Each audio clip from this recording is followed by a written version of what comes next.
Olá, hoje estamos aqui na W Macan para entrevistar o garoto propaganda da propaganda brasileira, o Washington Oliveto. Me aguarde, volto já.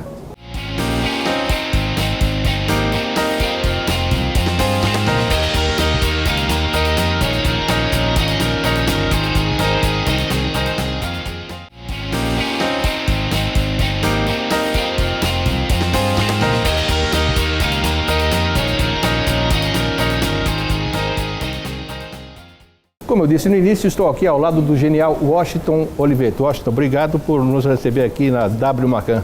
É um prazer ter vocês aqui. A equipe sensacional, aí diz que disputaram vir na agência, eu fiquei feliz.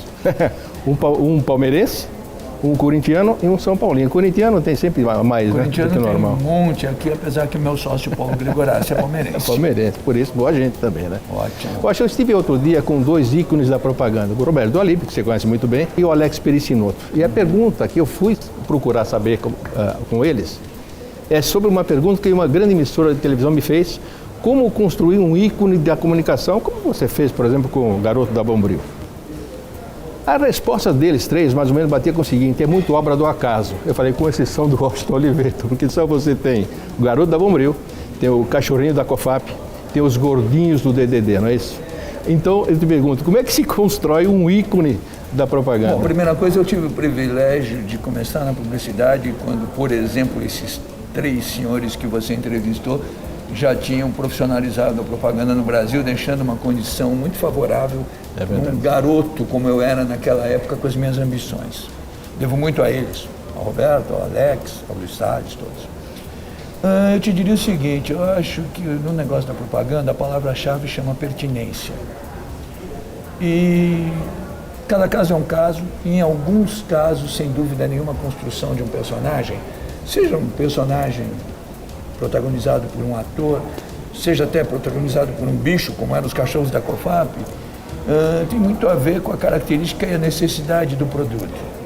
O ponto em comum que você tem na construção de um personagem é o que eu chamo de administração da biografia.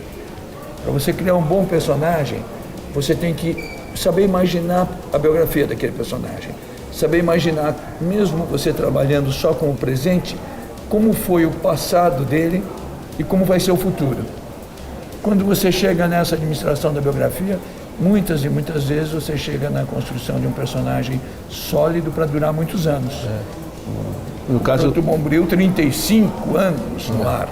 É impressionante. E foi construído dessa maneira, você pensou desde o início? Foi construído, na época eu trabalhava em dupla com o Petit, o genial Francesco Petit, e a gente sabia que a gente queria o primeiro garoto propaganda de um produto direcionado basicamente à mulher, protagonizado por um homem. E que esse homem fosse frágil, tivesse uma linguagem muito delicada, fosse muito simpático.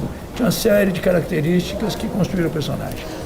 Você nunca fez propaganda política, né? Não, nunca fiz. Eu brinco que esse foi um dinheiro muito bom de não ganhar. É verdade. Eu, por postura pessoal, desde o início da minha vida, não quis fazer nenhuma campanha política, nem de empresas do governo.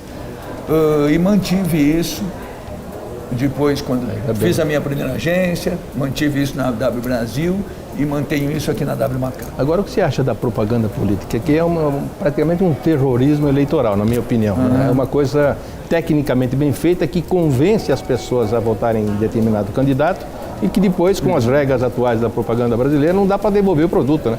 Exatamente. E pegar o dinheiro de volta. Nos últimos anos isso se agravou porque as condições tecnológicas foram crescendo muito e permitem você materializar visualmente qualquer coisa. Então dá para inclusive ilustrar determinadas promessas que não serão cumpridas de uma maneira que a pessoa enxerga aquilo. Você constrói coisas, constrói ilusões, literalmente. É uma coisa ruim, né? É uma coisa que não deveria ser feita, né? Simplesmente Na verdade, eu acho que as campanhas políticas, elas deveriam ter única e exclusivamente o viés da informação, não da persuasão. Me dá sua meta, o que você vai fazer, se fizer fez, se não fizer, é uma promessa não cumprida. Não vender ilusões. Eu, particularmente, eu não me encanto pela área, eu não gosto de ver as campanhas políticas. Eu tive a oportunidade de fazer, sim, uma campanha para o pessoal, pedir para o pessoal votar direito. Do TSE, não foi? É, do TSE. Inclusive, eles nos convidaram para fazer essa campanha exatamente por eu não aceitar fazer campanhas políticas. Então vamos ver esse comercial? TSE? Foi ainda na W Brasil, antes da W Macan, mas é uma campanha muito boa. Você usou o sapateado, não foi? Eu tinha vários comerciais nessa campanha, o sapateado era um deles. Vamos ver então esse comercial do TSE. Vamos lá. Eu sou o Lúcio. Há 4 anos eu convivo com uma mania chata. Quando eu fico nervoso, eu sapateio.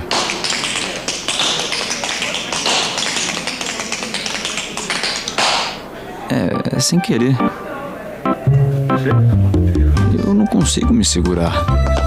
Isso destrói a reputação de um sujeito. É como se as minhas pernas tivessem vida própria. Imagina um momento sério e você lá, fazendo passinho. Pra lá, pra cá, pra lá. 4 anos pra lá e pra cá. 4 anos é muito tempo, principalmente quando as coisas não vão bem. Por isso, pense bastante antes de escolher o seu prefeito, porque nos próximos 4 anos ele vai administrar a sua cidade. É incrível, né? Inclusive é engraçado, o teu jeito de fazer propaganda é um jeito que você deixa algum legado, né? Não é só simplesmente vender alguma coisa, faz parte da cultura popular. Né? A minha busca, felizmente tenho conseguido bastante desde o início da minha vida, e quando não consigo eu fico muito frustrado, confesso a você, é fazer uma publicidade que cumpra as suas obrigações, que são vender produtos e construir marcas, mas que tenha uma ambição maior, a ambição de entrar na cultura popular, a ambição de transformar o consumidor em mídia. Isso eu venho fazendo desde os 18 anos de idade, ou seja, quando eu tentava transformar o consumidor em mídia anos atrás, não se falava em rede social, mas já existia o boca a boca, que era uma rede social. É verdade. E hoje isso continua assim. As pessoas faziam na rua, né?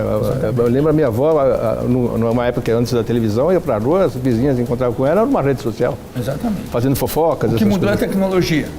As Isso. ambições e os hábitos das pessoas continuam os mesmos. Exatamente. Então, isso era uma época diferente da de hoje.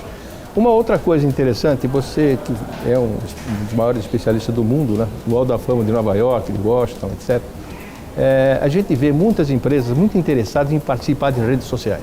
Muitas. Aquelas que têm muita verba podem fazer redes sociais, podem fazer propaganda também. As que não têm, fico em dúvida. Porque as imagens dessas empresas, foram feitas através da propaganda tradicional. Seria correto eles alterarem completamente o rumo e participarem só das redes sociais? Não, deixando acho que a propaganda? não, ali eu digo isso sem nenhuma isenção, porque assim como nós somos uma agência grande, muito presente nas mídias teoricamente tradicionais, nós temos a maior estrutura de digital e de redes sociais de qualquer agência de propaganda no Brasil hoje. Mas eu acho que o melhor dos mundos é o anunciante que sabe dosar as coisas certinhas. Que tudo vai se encaixando. Olha, eu vou dar um exemplo. A gente está construindo um case muito bonito nos 2 últimos anos para a Seara. E na Seara, campanha com a Fátima Bernardes. Bonito. A Seara, sem dúvida nenhuma, campanha tem uma grande ideia, mas ela está presente em todas as mídias. Ela está presente no digital, mas ela está presente na televisão, no rádio, na revista, no jornal. É aí que se constrói a imagem. Né? E aí que essa imagem está sendo muito sólida.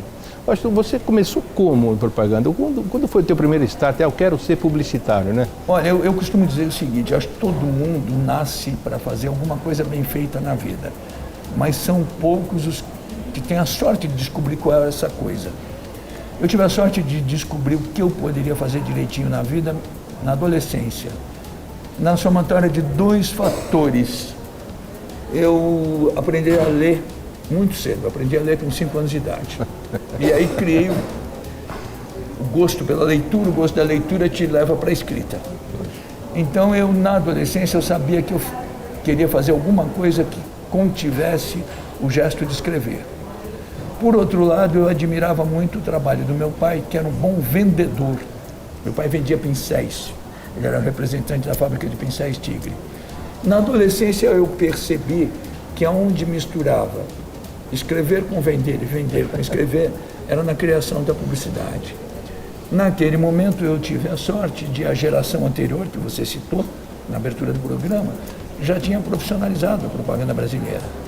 Então, quando aos 18 anos de idade eu resolvi pedir um estágio numa agência de publicidade, a situação era muito favorável. Por quê? Porque eu já imaginava o que eu sonhava, eu sabia para que eu servia, ou imaginava que eu servia, e encontrei um campo muito propício. E o que precisa um publicitário, por exemplo, para sair desse circuito nervoso que a gente fica só falando de publicidade?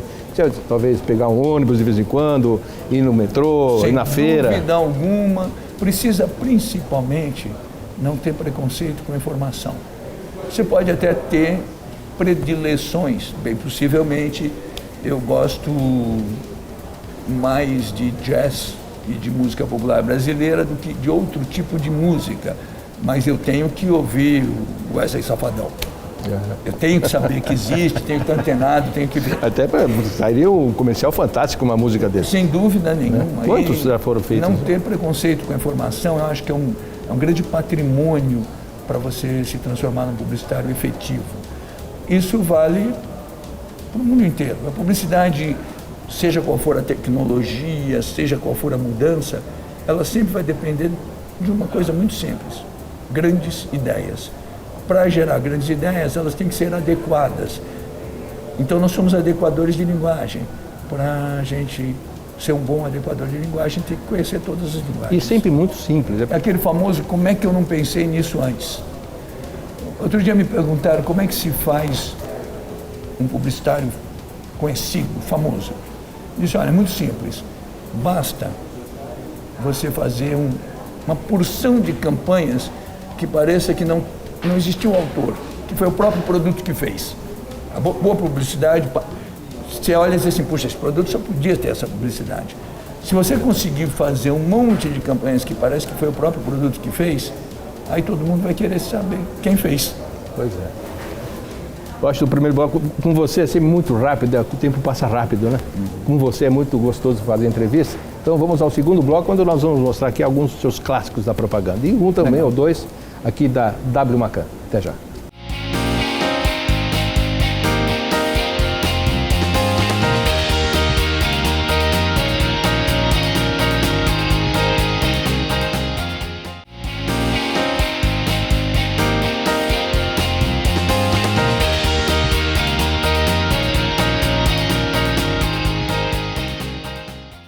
Segundo bloco da entrevista com Washington Oliveto. Washington, a gente está falando em simplicidade na propaganda. E um dos comerciais mais simples que eu vi, talvez o custo de produção, não sei quanto custou, mas muito barato, da FENAC. Me fala um pouquinho sobre ele e depois chama esse comercial. Esse comercial é um bom exemplo de simplicidade e esse é um daqueles casos em que o problema vira solução. Na verdade, quando a gente fez essa campanha ainda na W Brasil, foi antes da Macan, era uma campanha para o lançamento da loja da FENAC em Campinas. E não se justificava fazer uma produção muito cara, já que a veiculação ia ser localizada na cidade de Campinas. Não dava para fazer uma coisa que custasse mais para produzir do que para veicular. E aí começamos a pensar em ideias simples e chegamos nesses 3 comerciais, que eu acho que são uma boa síntese da simplicidade na propaganda.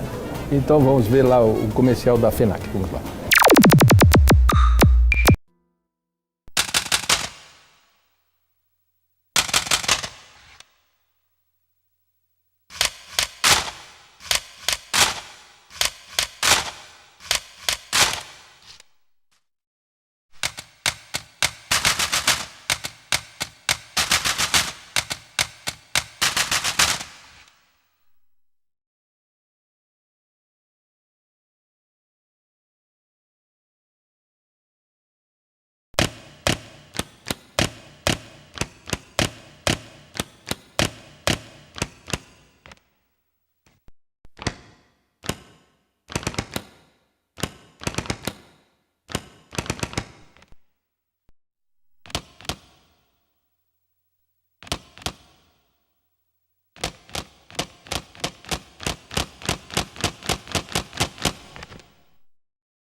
fantásticos, né? Me dá uma ideia de quanto custa um comercial com produção, assim, bem caro, e quanto custa um desse? Quer dizer, percentualmente... Eu não saberia quantificar, mas você não é anormal na publicidade mundial você ter comerciais que chegam a custar $1 milhão, $1,5 milhão. E esses comerciais simples podem custar R$40 mil, 50. Então, talvez tanto um resultado quanto o outro. É muito caso a caso, mas a verdade é que, com exceções de casos onde a forma é o conteúdo, coisas que são usadas muitas vezes na indústria de cosméticos, em alguns casos específicos, a publicidade, o fundamental é a grande ideia, é o conteúdo, não é a forma. Continua sendo, né, Marcos? Sim. Uma grande ideia, como por exemplo você fez naquele comercial com o Hitler, né? Perfil do Hitler. Foi para o jornal... Que era um comercial da Folha de São Folha Paulo. de São Paulo. É curioso porque esteticamente, aquele comercial que a gente criou no final dos anos 80, é esteticamente muito parecido com um comercial que eu fiz nos anos 70, que foi o primeiro Leão de Ouro da publicidade brasileira. E ele trabalha com um componente que é curioso, por mais que exista a presença da cor no jornalismo, a credibilidade jornalística na cabeça das pessoas ela é muito preto e branco e granulada. Por isso você fez isso. E daí o comercial tem esse efeito. Também tem esse efeito, até para pegar as pessoas a respeito do perfil. Você começou no início da nossa entrevista, você falou tem a ver com o perfil do produto, né? É o mesmo caso, né? Exatamente. A propaganda, na verdade, ela só é boa quando ela é a cara do produto. Vamos ver então este fantástico e premiadíssimo, né? Esse comercial está entre os 100 comerciais tidos como os melhores da história da humanidade. Só existem 2 ibero-americanos, que é o Hitler e o Valizé Primeiro Sutiã. Os 2 teus, por coincidência. É de um período muito bom. Vamos ver o comercial do Hitler, da Folha de São Paulo. Vamos lá. Este homem pegou uma nação destruída, recuperou sua economia e devolveu o orgulho ao seu povo. Em seus 4 primeiros anos de governo, o número de desempregados caiu de 6 milhões para 900 mil pessoas. Este homem fez o produto interno bruto crescer 102% e a renda per capita dobrar. Aumentou os lucros das empresas de 175 milhões para 5 bilhões de marcos. E reduziu uma hiperinflação a no máximo 25% ao ano. Este homem adorava música e pintura. E quando jovem, imaginava seguir a carreira artística. É possível contar um monte de mentiras, dizendo só a verdade. Por isso, é preciso tomar muito cuidado com a informação e o jornal que você recebe. Folha de São Paulo, o jornal que mais se compra e o que nunca se vende. Gosto de novo a criatividade e a simplicidade. Você disse em preto e branco, granulado, alguma coisa assim. Vou falar agora, falando em simplicidade, do primeiro sutiã da Valizé. Como é que foi a ideia? Eu reparo que no comercial existe uma mão feminina que deixa o sutiã em cima da cama. Aquilo foi feito em cima de pesquisa? Era a mãe, a amiga? Não, esse comercial tem uma história muito engraçada. No dia que eu recebi o briefing da Valizé, na hora do briefing me passou pela cabeça que a experiência do primeiro sutiã para uma mulher devia ser algo muito notável. Porque se a gente pensar, o sutiã é a única peça do vestuário que é roupa e é transição de idade. É verdade. Não existe outra roupa no vestuário feminino ou masculino que tenha isso. E aí eu pensei isso na hora que eu estava ouvindo um briefing que me pedia rejuvenescimento da marca, basicamente, porque o grupo Rossetti tinha comprado a Valizé, que era da Rodia. E a família Rossetti me passou esse briefing. Rejuvenescer a marca. E eu na hora pensei na história do primeiro sutiã, eu não quis citar a ideia naquela hora para não parecer fácil. Porque não acontece isso sempre. E aí foi interessante porque acabou a reunião. Naquela época a W ficava num prédio e eu desci, fui encontrar 2 redatoras minhas, a Rose Ferraz e a Camila Franco. Falei, olha, eu tive uma ideia para a gente fazer uma campanha para um cliente novo, que vai ser a Valizé, que é fazer um roteiro sobre a experiência de uma menina com seu primeiro sutiã. O que vocês acham? Vocês são mulheres? Ai, que maravilha. Então eu falei, vocês vão escrever melhor que eu, tenho certeza. Elas me trouxeram um roteiro muito parecido com O original. com o roteiro que foi filmado. Só que na época a Valizer tinha uma campanha com o tema Se Eu Fosse Você Só Usava Valizer, que era uma boa campanha. E elas, muito responsáveis, fizeram a assinatura com Se Eu Fosse Você Só Usava Valizer. E aí eu falei, não, poxa, tá tão direito, vamos fazer o primeiro sutiã, a gente nunca esquece. E aí ficou a assinatura e o Juninho Xavier da Silveira leu o roteiro, ficou felicíssimo, ele que ia dirigir o filme. O Juninho saiu para pesquisar as meninas, trouxe várias, ele falou, eu tenho uma menina. Aí quando ele foi projetando as meninas pesquisadas, quando apareceu a Patrícia Delquezzi, nós dissemos, é essa, né? Ele falou, é. E aí filmou. Essa simplicidade que você colocou é uma coisa que as meninas esperavam, né? Que era isso mesmo, né? Elas tinham problemas de vergonha de comprar, tinham que ganhar. Vocês descobriram isso? Não, a gente... Olha, se eu tenho alguma qualidade, é o meu intuitivo. Meu intuitivo é muito forte. Eu brinco que eu estou intuitivo de uma comitiva de mulheres. E eu intuitivamente imaginava a importância do primeiro sutiã, na transição de uma menina, conversei com as duas, elas também. Isso é importantíssimo. E a gente fez um filme, na verdade, extremamente linear, né? Agora, por exemplo, quando tem pré-teste de campanha, é um sofrimento. Às vezes uma pesquisa boba pode acabar com um comercial maravilhoso. Tudo, às vezes. Uma pesquisa mal feita pode destruir um comercial. Por isso que você acredita muito no intuitivo. Evidentemente a gente usa pesquisas, mas tem coisas que estão tão na cara, são tão óbvias. E esse comercial foi tão brilhante, é tão brilhante, que esse bordão as pessoas falam até hoje. Ele virou para todas as coisas, tanto que eu cheguei a fazer um livro com citações dessa frase em diferentes áreas. Desde o Pelé falou, a primeira Copa do Mundo, a gente nunca esquece. O Ayrton Senna falou, a primeira Ferrari, a gente nunca esquece. Tudo depois do filme. Então vamos ver esse comercial maravilhoso criado por Washington Oliveira. Vamos lá.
O primeiro Valizer, a gente nunca esquece.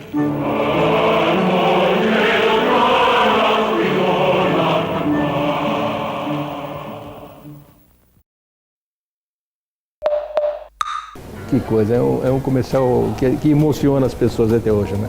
Me fala uma coisa sobre os comerciais. A gente tem a impressão, você sabe, eu tenho uma coleção de mais de 7 mil jingles históricos, né?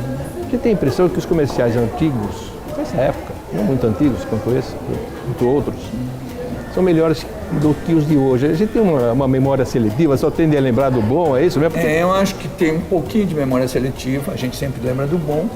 E a outra coisa, a propaganda mundial não vive um momento de euforia criativa. É verdade. Vive um momento onde a forma melhorou muito, mas o conteúdo está fraco. Então você tem muita coisa que você diz, isso está bem feito, mas não é memorável. E por que isso Washington? São ciclos que acontecem, e já vem há um bom tempo aí, um ciclo onde, sem dúvida nenhuma, você tem menos peças visivelmente brilhantes do seu ponto de vista criativo. Tanto que quando a peça é muito boa do seu ponto de vista criativo, ela aparece muito forte. Esse comercial que nós fizemos da Seara, do S, que tal, aquela conhece, né? Nossa, repercutiu uma barbaridade, já teve paródias, um monte de coisas. Eu vejo a campanha do Bradesco, como ela é uma campanha que só poderia ser do Bradesco, ela tem uma identidade forte, todo mundo comenta. Então, quando você chega em coisas de forte identidade, elas acontecem. Mas nesse momento não está tendo tanta coisa com forte identidade. Falando da Embratel, foi teu cliente há muitos anos, você fez uma campanha do DDD, né, com 3 gordinhos, três que aliás, DDD. Outros ícones da comunicação, né? O eles ficaram muito famosos, né? Eles chegaram a entrar em campo com o Corinthians numa final, tão populares, eles viraram fantasia de carnaval. Na verdade, era que naquele momento, como existia a coisa da privatização da telefonia, iam começar a existir a concorrência, a Embratel queria marcar a ideia que DDD e DDI eram da Embratel. E foi feito... E por que a escolha desses 3 pequenos gordinhos aí? Que eram chatinhos no comercial, né? Uma coisa engraçada. Eles eram propositalmente, a gente sabia que a gente ia ter que martelar muito o tema, então a gente queria que eles fossem propositalmente meio chatinhos, que eles fossem bem redondinhos, bem gordinhos, como a letra D. Quem não tem um filho, um sobrinho dessa forma? Eles tinham aquela coisa do D, né? O D e o D. E foram feitos muitos comerciais, então eles foram ganhando simpatia, o público começou a gostar, eles viraram celebridade, a ponto de serem entrevistados em vários programas de televisão. Deve ter sido uma aventura para eles. Foi, e aí numa final do Corinthians, além de tudo, eles entraram com o time do Corinthians em campo, quando eles estavam no auge da popularidade.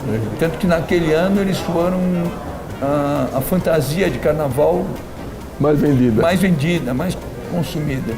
Vamos ver o comercial do DDD da Embratel. Eu sou o D. Eu sou o D. Eu sou o D. Somos o DDD. DDD, um beijo na sua mãe. DDD, notícias pra sua avó. DDD, um susto no seu pai. Com o DDD, Embratel, cê liga e vai. DDD, parabéns pra sua tia.